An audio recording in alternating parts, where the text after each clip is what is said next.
All right, we should be here. Welcome to another recording and interview on the One Life Presenter Online Summit. And this is now our fifth interview that we've done over the last 2 days. And it's been a whirlwind of growth and inspiration. And I think, I've been here experiencing it all. And I think that selfishly, it's great for me. But the reason that we're doing that is so that those who are watching get a little glimpse of what to expect at a One Life conference. And Carolyn, I know you've been to a few conferences and you've been a presenter at a conference in the past, but I'm excited to get into your new journey and your new mission that you're on, and all the things that have been going on in your life. So thanks. Usually you're on the other side of this, but now I get to interview you. So thanks for hanging out with us and spending some time.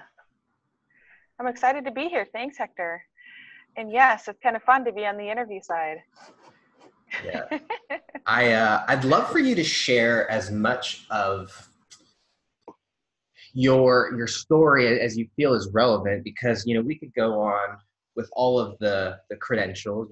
You're an author, a speaker, a coach, you're a mom, you are you have, and that's just on one side. And then you also have a whole nother life that you do, what I would say kind of behind the scenes, running your day job, in the medical profession. And then you have this kind of whole life that you've kind of put behind you and kind of moved on and evolved from. So I'd love for you to share kind of who Carolyn is and kind of what, what's created this enormous power that is, because I know you are a real force in the world. So catch us up on how you got here and who you are for those who don't know. Yes, well, thanks, Hector. So I am Carolyn Colleen. I'm a fierce mom of three. Like you said, I'm an author, a speaker, and I also work in healthcare, and I work in cancer. And I'm also a PhD. And so what I've learned over the years, I've kind of taken my career and I've taken my health, my experiences in life, and I've brought them together, and I'm able to then provide a message. And my message, and I would say more of a movement, is really around that life evolution. So taking what happened to us, like within this human experience, we have many different experiences within our journey as a human on this earth, right? And so we have these different experiences. They are real experiences, and what do we do with them? What's the meaning that we attach to them and associate with them? And how does that affect our present state? And truly, how does that affect our future? Now, as my personal background, I've experienced sexual abuse, physical abuse, emotional abuse over a long period of time. And how I saw that, looking back on my life, on how it affected my decisions that I made and how it can affect future decisions and the way that I see the world.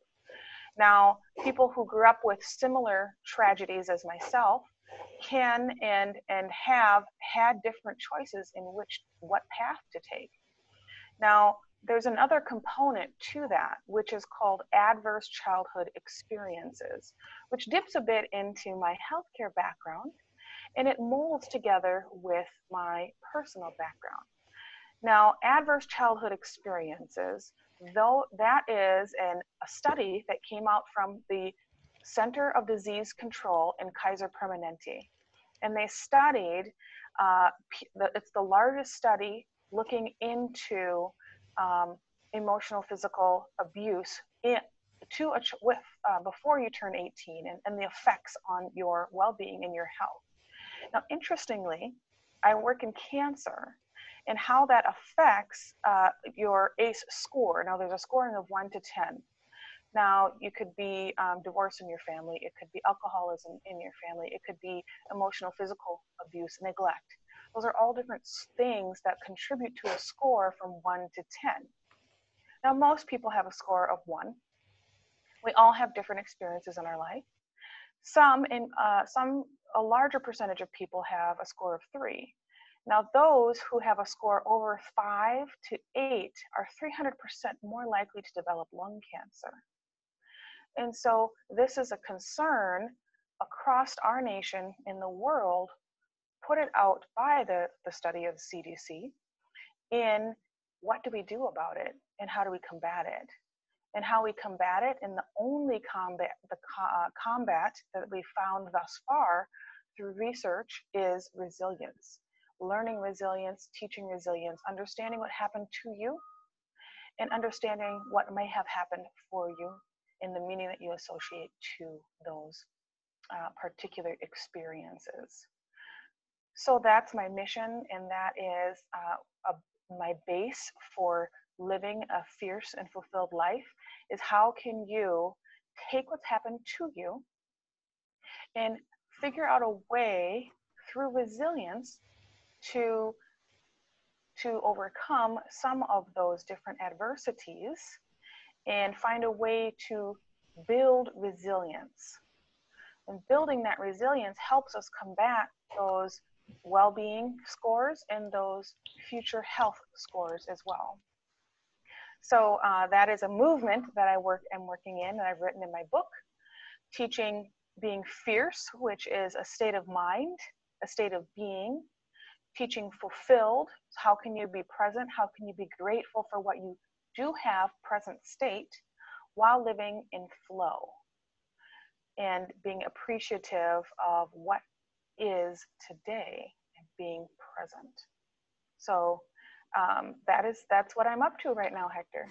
It's, we've worked extensively together, and the depth of your mission, for me, just has always been why I'm so excited to help you in any way I can. But it gets even deeper, and so I'd love to get back to this fierce and fulfilled in while in flow. But I'm curious about what you said when it comes to people who had a high score actually having a higher rate of cancer, because when we think about our mental health, and our emotional well-being, we don't always connect it to our physical health. And I was just sharing with you before our call just some medical breakthroughs and miracles that are happening in our family, and I think it's actually, I was sharing that I think it's the reverse side of that, right? It's actually kind of the positive, mental resiliency that plays into the body. So I'm just curious, do they know what the science is? Because that sounds pretty,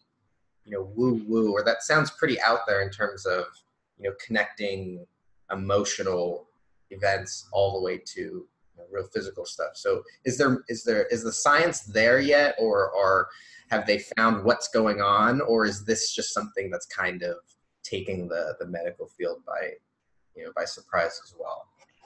Well, actually, no. Yes, the mental resiliency has been proven to affect your health state. So when you think about it, the cortisol that you hold within your body when you're in a stressed state, that actually is toxic to your organs and to your body. The higher cortisol that you have for the longer period of time, the more likely you are to develop these particular diseases. So with adverse childhood experiences, if you continue on in a state of your sympathetic nervous system where you are in a state of fight or flight at all consistently, right, that increases the cortisol levels in your blood, and that increases the likeliness that you are going to suffer from things like COPD, from lung cancer, from heart disease, because that particular cortisol increases those diseases in your body. And so there are findings out there. So for example, there's a movie that I think would be interesting for the audience to just take a peek and just dive a little bit more into the science around adverse childhood experiences. And that movie is called Resilience: The Biology of Stress and the Science of Hope. And it goes through the science behind resiliency, mental resiliency, and hope. Now that's by Cocozza, Coccozza. And so that particular movie I would highly recommend to get a little more deeper dive into the science behind resiliency. But as you and I will, you and I know, and many people in the audience, that cortisol level is undisputable. It will definitely cause more health problems. It's great that this stuff is coming out and that there are people like you who are in a place to now transfer that information into real practicality, into actually helping people make a real difference in their life. And so I'd love for you to share kind of what this fierce and fulfilled is, because you've done this at lots of different levels, and you're going out and helping people to ascend their career, the corporate ladder, if that's what they want to do, or you're helping people to start their own businesses if that's kind of what their dreams are. But you're really helping people to take these leaps and to put kind of their past behind them and to use that as strength. So I'd love for you to kind of talk about, are there some steps to creating this fierce and fulfilled and flow? Is there I know you kind of have a framework. I'd love for you to talk a little bit more about what are the strategies that help someone to actually execute this? Yeah, so each experience that we have is our experience. It's not a comparison between yourself and the next person. And so each experience and how we handle it and how we build resilience. So the idea is mastering resilience for a fierce and fulfilled life. And so how do we identify, some people will say, well, wait a minute, how do I start? How do I build resilience? And I say, you have to recognize what you've already done. Now we're already resilient. It's just that we haven't, a lot of times we go along through life, we don't even realize the things that we've achieved and the things that we've overcome. So for example, when we think about, I just have this very simple method where it entails breathing, focusing, and fierce action. So taking a deep breath, finding a moment of clarity, identifying one goal, and taking fierce action. And when I say fierce action, I mean taking whatever's holding you back from getting to where you're going, be it an emotion, generally it's an emotion, it's a mental barrier, and using it as fuel to push you in a positive direction. And just practicing that 5 minutes at a time. And soon enough, your 5 minutes turn into 10, turn into 15. And you've gotten through something that seemed like it was unattainable, or you couldn't do, or you may be overwhelmed, didn't want to do, and you've achieved that. And as you move forward and continue to practice it, you see the power that you have created and the resilience that you're creating as well. So for example, if you look and relate it to a child who's looking to ride a bike. Now they might look at the bike and think, oh, maybe I can't, maybe I really want to, maybe they're excited. Or maybe when you think about when you decided to ride a bike for the first time, you look at the bike, you identify the goal. So a moment of clarity, identifying the goal, and then one action. The action is to get on the bike and you fall off, and then you get back on again. Soon enough, after repeated tries, you're riding the bike. You've just created your own resiliency.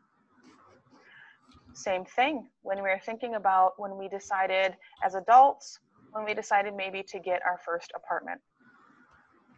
We had to think, okay, identify a moment of clarity, identify the goal, and fierce action. Taking that action to search for apartments, figure out a budget, figure out what the next steps are. And then as you look back and you remember the things that you have done and celebrate those things, we realize that we're so much more resilient and we're so much stronger than we give ourselves credit for. The problem is that we forget. So taking that moment of clarity, remembering what we've done, and what my friend John Vroman likes to say, it's not coming up with something new, it's remembering something true. So taking that time to actually credit yourself for things that you have achieved, remembering that you've done this before, and practicing that resilience, stacking that resilience, and using it just 5 minutes at a time to push forward in a positive direction. You made an acronym for this. Can you give the acronym one more time? Because I think that Yes. really will help people remember it. It's breathe, focus, fierce action. BFF, your new best friend forever. Breathe, focus, fierce action. And you gave some instances where people are going to be utilizing this. So I'd love for you to talk about who can benefit from this strategy. I mean, is it only one type of person, or does it work for a variety of people? And kind of when, I think giving context to when they should use something like this will be really helpful for a lot of our listeners as well. Yes. So I've had people come to me and share examples of how they're using it. For example, I've had a high school student that came, and I feel that it's a wide variety of people that can use this.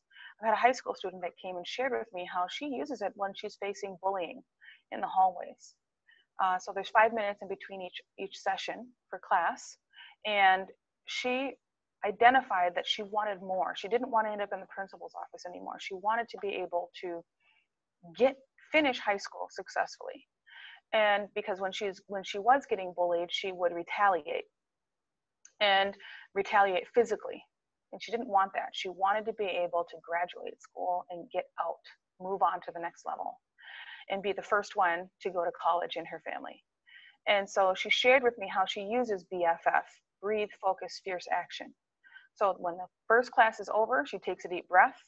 She gets a moment of clarity, identifies the goal that she's going to get through the hallway without retaliating toward another person who may have called her names or maybe tried to daunt her in the hallway as she's trying to get through the hallway, and to keep her arms and her books close to her as she's moving through, and just push through the hallway to get to her next class.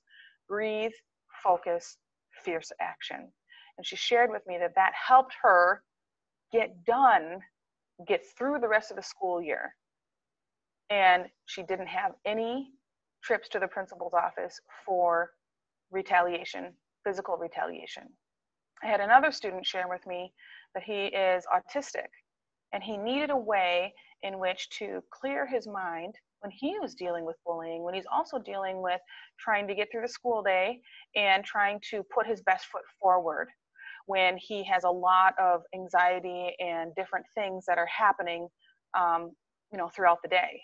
And so he said that he remembers breathe, focus, fierce action to calm himself down so that he can concentrate on his assignments, so that he can take a deep breath and kind of think about the perspective of what's being said compared to a retaliation to something that he may not have understood the first time it was said. I also have examples from others, such as people who are using it to reach healthy goals. So they're taking a moment of clarity before sitting down for lunch, remembering the goal that they want to choose healthy options, and taking that action of choosing an option that would be beneficial to their goal compared to a negative to their goal. So just small increments of using this tool in different ways. I also have a cancer patient who used it in which to take her oral chemotherapy on time. Because when you're dealing with, you're tired, you're overwhelmed, you're exhausted, and taking a moment of clarity, taking a deep breath, remembering the goal of taking the medication on time in order to get closer to that longer term goal. So when the people are using this, they're using it as a way to combat those emotions and those feelings that can hold us back, such as anxiety, such as overwhelm, procrastination. Those emotions that have successfully held us back in the past, with this very easy tool, can no longer do that. What I love about the strategy laid out is how simple it is, and I think that especially kids are not, I know I wasn't given the tools to be able to navigate school or navigate, all of the situations that come up, let alone anything traumatic that happens to people. They're just not given the tools to be able to work through those. And it's really, you know, a really simple framework that I see myself teaching to Cash, because he is a little bit of a hot-tempered, and so it's very simple, and it's very applicable to every, you know, everybody, no matter what age. So I want to thank you for that. Yes, it's again, it's not inventing something new. This isn't something that, you know, I didn't invent breathing. I didn't invent goal setting or action. However, put in the proper order can create waves. Yeah, absolutely. I think that we may or may not have Rhonda Smith joining us in the last little bit. Oh, just as I say that, speak of the angel. Thank you for hopping in right on cue. And I have kind of organized these to have a little bit of a crosstalk, because I'd love to hear kind of Rhonda's input and perspective on kind of what we're talking about. And I don't know, Rhonda, how much you've caught of this, but we were talking a lot about how emotional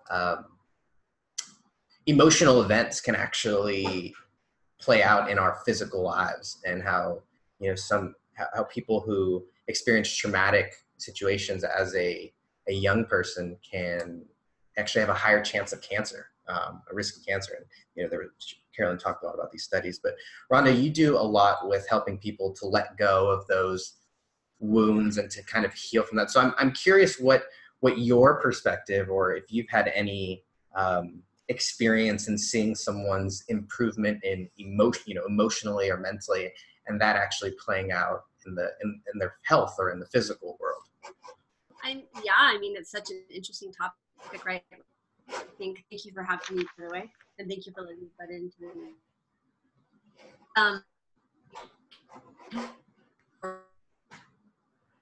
Like medicine, we really believe that the things that are given to us prepare us to walk into our potential, to walk into who we are. So, you know, I had a really traumatic childhood and really traumatic things, and I could have allowed those to steer me into a way of being a victim and being in this place.